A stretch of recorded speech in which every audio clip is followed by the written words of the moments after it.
Hi everyone, and welcome to another Learn Unboxing. Today I am joined by my lovely assistant who is in elementary cycle 2, and together we are going to show you some engaging technological tools that you can use to enhance what you are already doing in your classroom.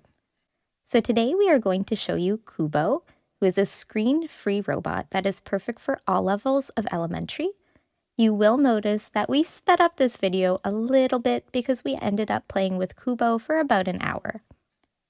When you open up the box, you'll see a map with quadrants. The map is made out of stiff cardboard, which makes it more durable, and this is a great way to practice graphing and also cardinal directions with your students.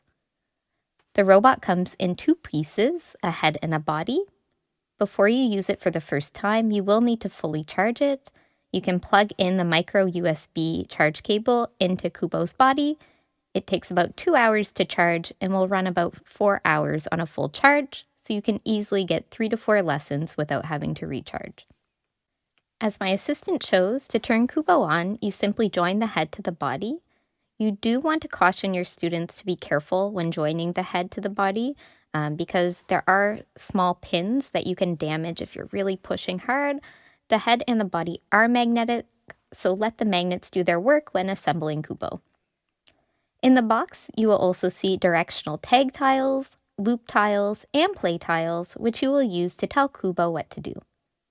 There are actually 2 ways to code using the tag tiles. First, you can code routes directly on the map.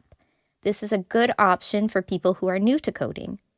I do find that sometimes Kubo's wheels get caught up on the tag tiles, which causes it to go a bit off track. So you may need to give Kubo a little support on your route if there are lots of twists and turns. For people like my assistant here who are a little more advanced, you can also code off the mat.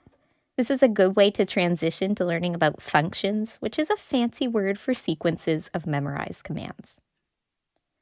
It is important to note that when you transition between coding routes on the mat and functions off of the mat, you must code in a straight line. It no longer follows the shape of the route. When you are coding off the mat, you also need to start and end with the record buttons. And then you put the play button on the map wherever you would like to tell Kubo to start the function. As I mentioned before, Kubo also comes with loop tag tiles.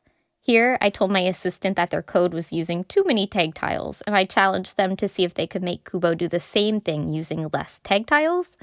They quickly noticed the loop tile, which has circles and arrows, and I explained that in coding, we call these loops because you get part of your code to repeat again. Here you see my assistant playing with the code. It was their first time working with loops, but after a bit of trial and error, they were able to figure out the correct sequence. My assistant had a few coding errors when doing her trial and error, so eventually Kubo had some difficulty registering even when the code was correct. When this happened, we simply reset Kubo by taking off his head and replacing it again. One helpful thing that my assistant noticed was that Kubo actually glows purple when memorizing a function and turns blue when the function is properly registered. If Kubo has difficulty memorizing a function, it will glow red. You also, when you put Kubo on a play tile, it will glow green, indicating that it is in the process of acting out a play function.